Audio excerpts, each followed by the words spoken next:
Gente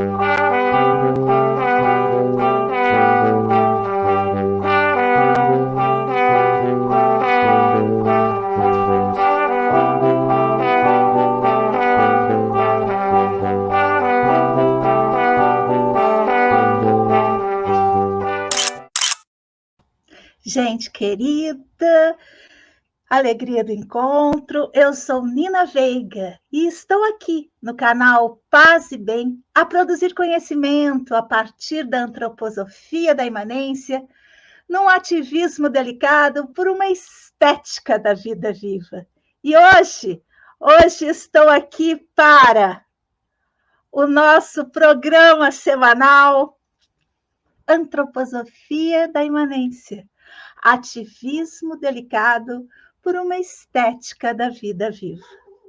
E no programa de hoje, o tema é o ativismo delicado.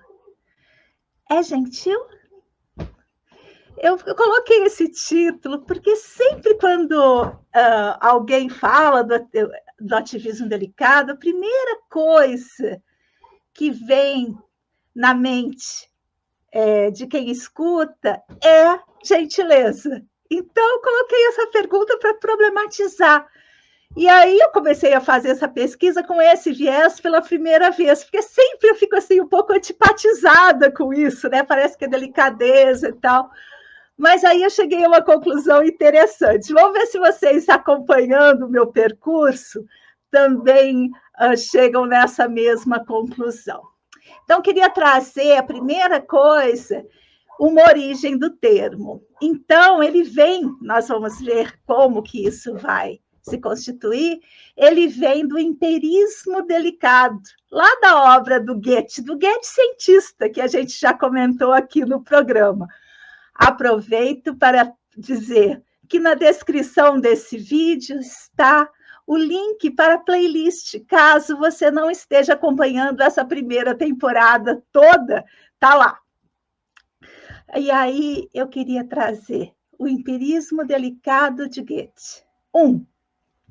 Relação entre observação e pensamento, entre percepção e imaginação. A gente já conversou um pouco disso, mas eu queria mostrar como essa relação que a gente fez na antroposofia, na imanência e agora no ativismo delicado, como a gente está no mesmo campo de valor. E 2, possibilidade de entrar no mundo ao invés de ficar confinado, isolado de fora. Eu sublinhei isso para lembrar do significado do que é antroposofia. Lembra que a gente brincou? Migo, antroposofia comigo dentro. Então, o empirismo delicado é aquilo que Rudolf Steiner, ao organizar o arquivo de Goethe, o arquivo da obra científica de Goethe, ele percebeu que a maneira como Goethe olhava para o mundo, percebia o mundo. Tá? Eu até aprendi, uma pessoa linda que está acompanhando a nossa série falou assim para mim, sobre, ao invés de só cosmovisão, cosmopercepção. Então, a cosmopercepção, né? Porque não é só o olhar, é tudo, o corpo todo.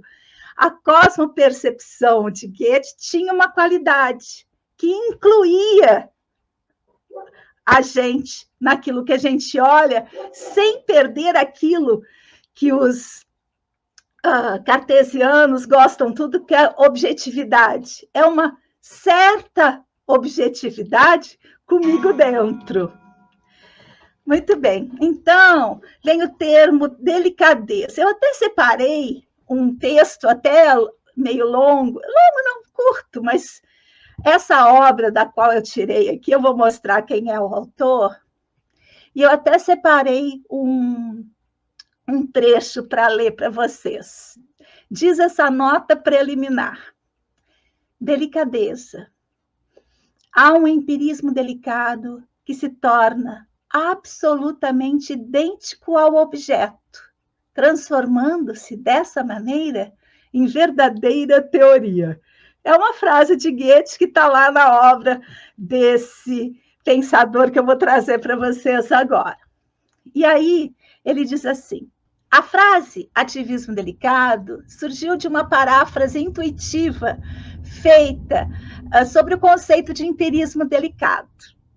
A compreensão, a abordagem e os métodos desenvolvidos por Goethe em sua busca por um caminho de conhecimento, por uma epistemologia que fosse uma maneira participativa e holística de enxergar para dentro. Achei interessante isso. É a percepção, né? Enxergar para dentro do mundo. Vão muito além do nosso atual modo de pensar tecnológico e instrumental. Então, ele diz assim, eles, né, dizem assim, Goethe usou o termo empirismo delicado. A frase e a sentença a qual ele pertence tem sido objeto de muitos tratados.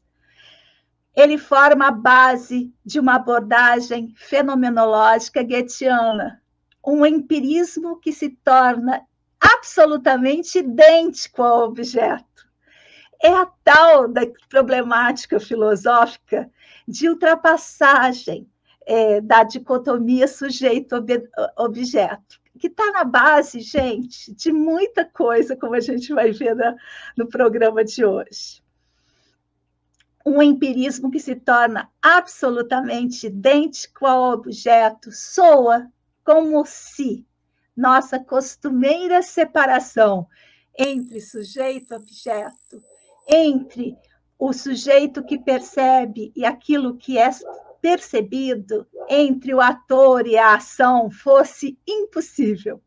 A frase realça a enormidade do desafio confrontado por um ativismo social verdadeiramente radical, que toca o cerne da luta por uma justiça e liberdade em um mundo de complexidades.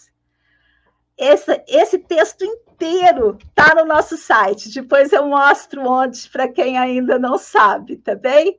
Então, vamos conhecer nossa referência principal. Antes, preciso dizer, Rudolf Steiner inspirou-se em Goethe, o ativismo delicado de Alan e Sue Kaplan também.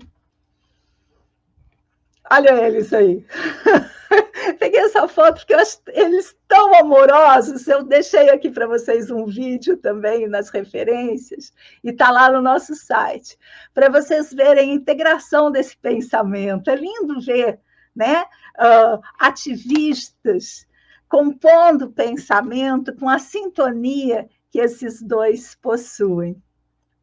Então, eles têm esse projeto lá na África do Sul, Proteus Iniciativa, também estou deixando aqui o link para vocês acessarem, e diz o ativismo delicado uma abordagem radical para mudanças. O ativismo delicado é verdadeiramente radical por ser consciente de si próprio e por compreender que seu modo de enxergar é a mudança que se quer ver. Então, esse é o mote do ativismo delicado. E o que nos une a ele tem muito a ver com essa citação que o Kaplan fez do Goethe. Todo processo corretamente observado faz despertar em nós um novo órgão de cognição. Já falamos disso aqui, né? Esse membro sensório, essa percepção. Deve haver uma diferença entre ver e ver. A questão da visão, de novo, visão, percepção. Porque senão as pessoas se arriscam a ver e ainda assim veem através das coisas. Então, a questão de olhar para o mundo comigo dentro, de estar dentro do mundo e perceber o quê? As forças que atravessam. Lembra da rosa? quando você vê a rosa no laboratório, você importantes de compreender suas características, mas perde algo da rosa, que é justamente essa visão da rosa no lugar da rosa, com seu ambiente, com as forças que atravessam essa rosa, com a sua atualização naquele quintal, naquele jardim, naquele lugar. Então, tudo isso faz parte da rosa. E perceber isso é o esforço que Goethe fez e que a antroposofia e quem trabalha com a fenomenologia goetheana procura desenvolver. Então, está aqui ele tem esse livro Artistas do Invisível, voltado para o processo social e o profissional de desenvolvimento. E esse vídeo também está lá no nosso... É um programa com tradução que foi feito aqui, porque ele vem ao Brasil, tem uma ligação forte aqui com o Brasil. E aí, o ativismo delicado é uma prática essencialmente social. Traz o reconhecimento de que somos parte do tecido social com o qual nos envolvemos. O mundo é comigo dentro.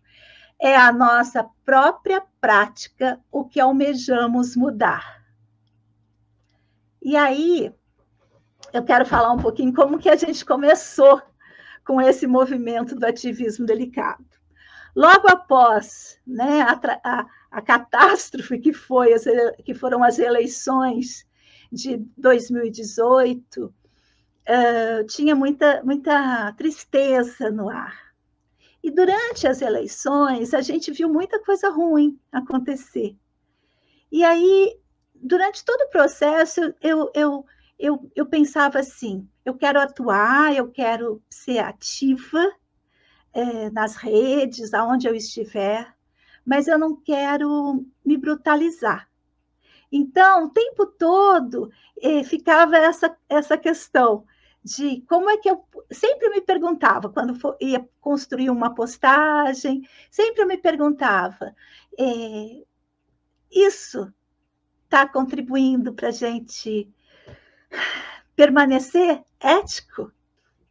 E aí nós começamos a fazer um movimento. Eu e algumas pessoas que se interessaram, a gente começou a fazer um movimento de ativismo delicado, que era justamente compor ações caseiras, como a gente chamou, de resistência. Então, ações pequenas para resistir àquele mundo que estava imperando, que ainda impera, mas que a gente continua ativo para mudar.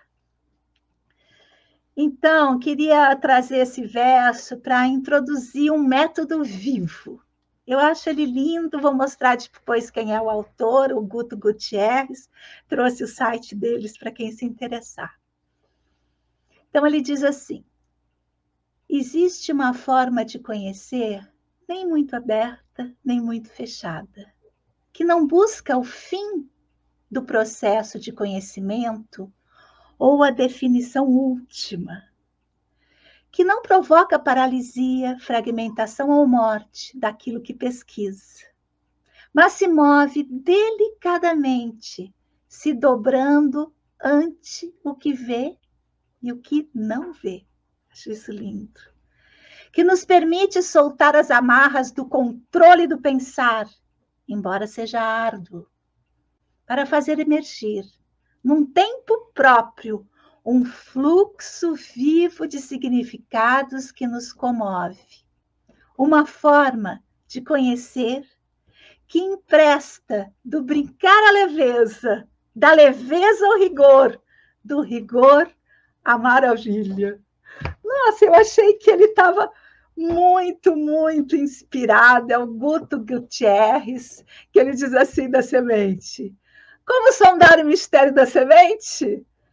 Essa que contém em si adormecida todo o potencial da vida, de não apenas uma, mas de milhares de outras vidas.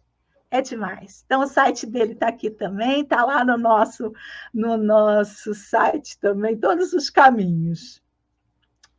Muito bem. Aproveitando que eu trouxe a referência do Guto, quero trazer outras referências que são queridas aqui de casa.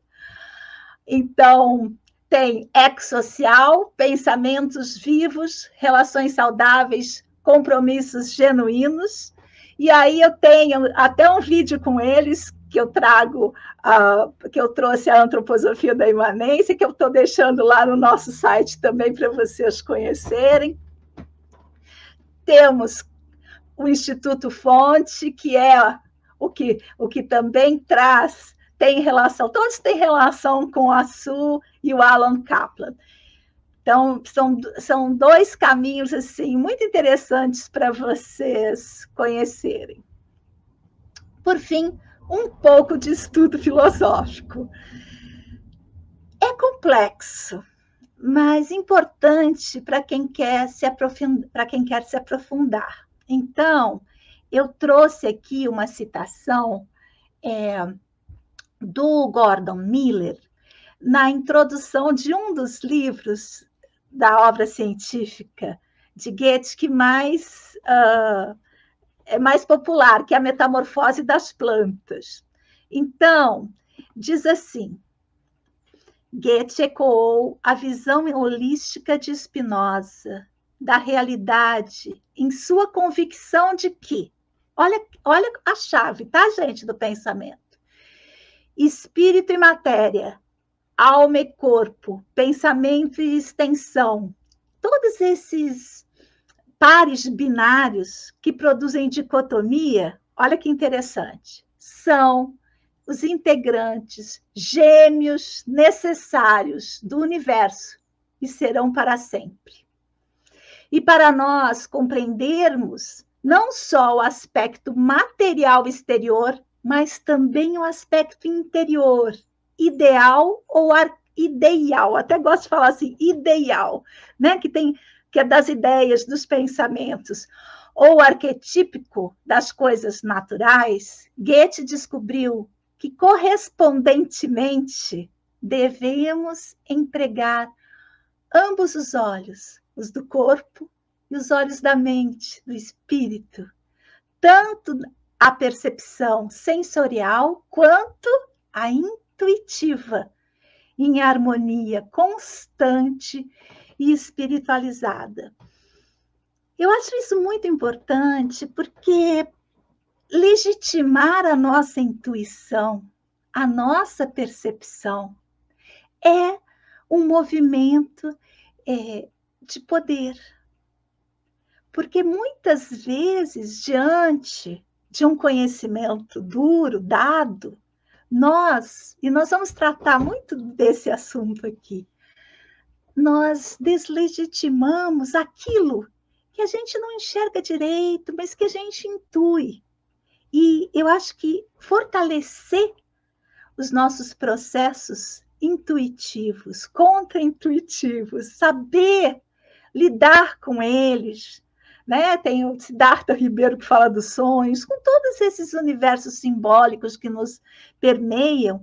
Isso é um esforço que a gente do contemporâneo tem que fazer muito, muito, muito. Porque, né, fomos adestrados a acreditar em algo que se diz muito forte, mas que é tão frágil, né? Essa razão é tão fraquinha.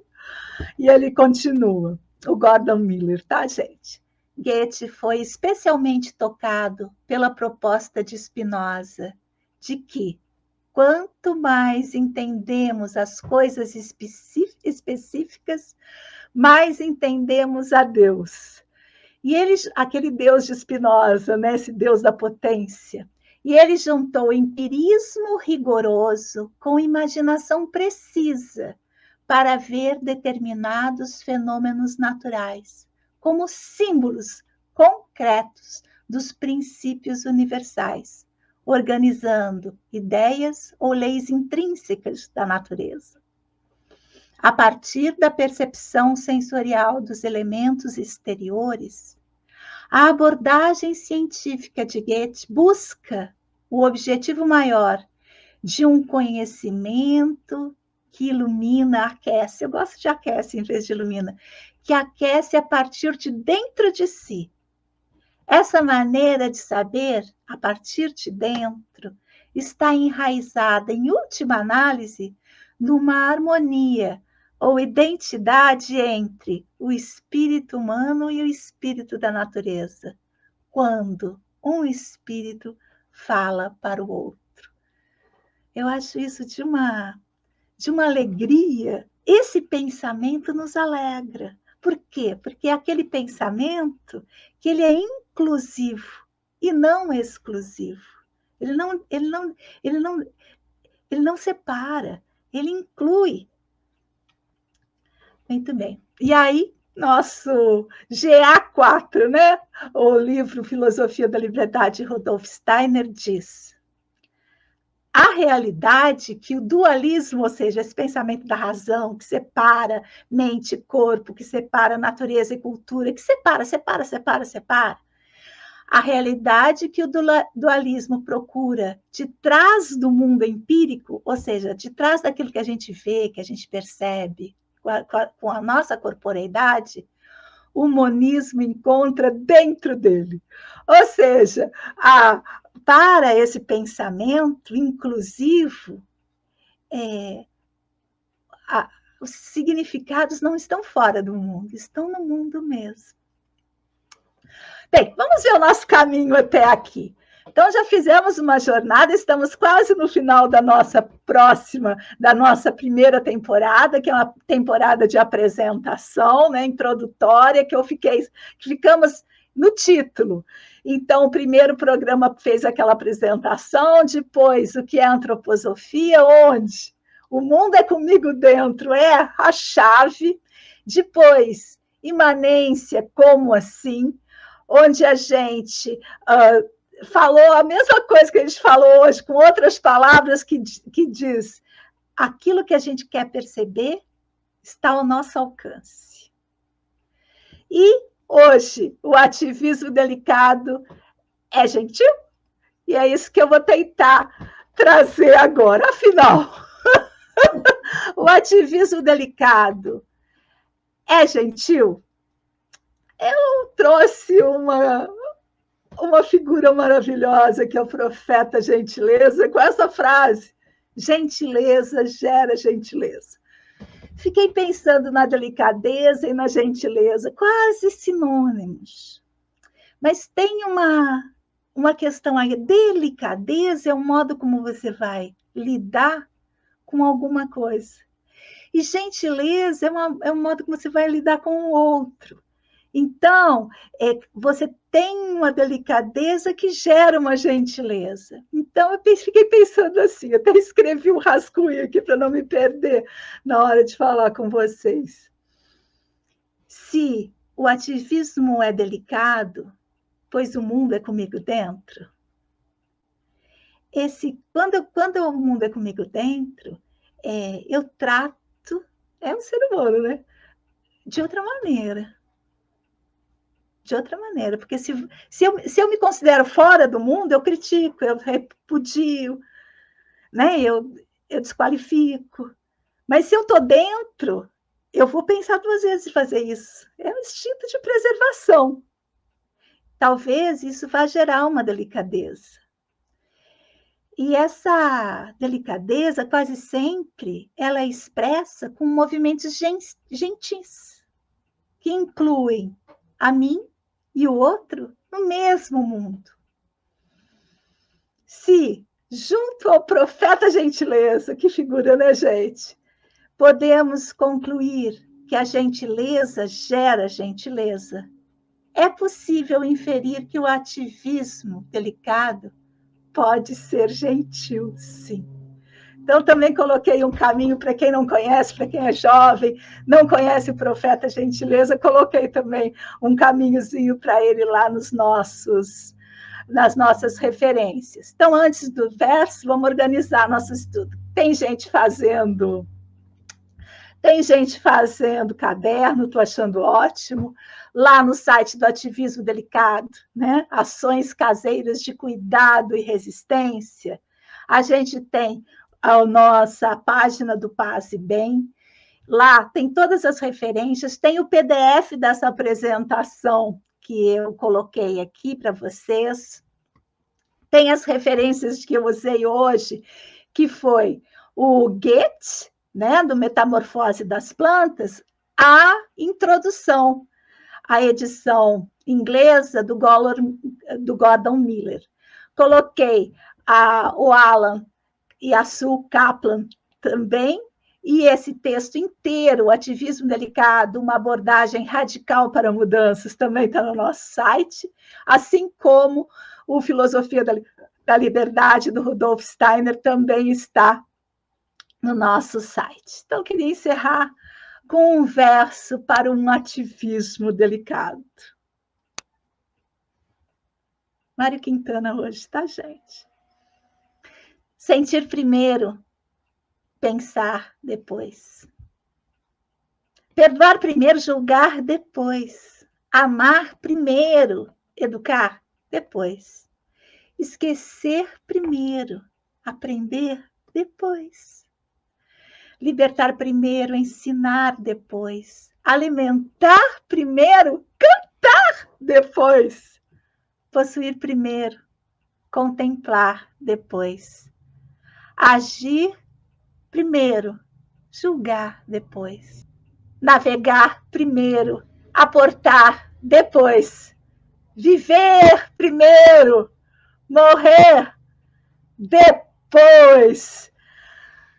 Sigamos juntas a produzir conhecimento por uma estética da vida viva.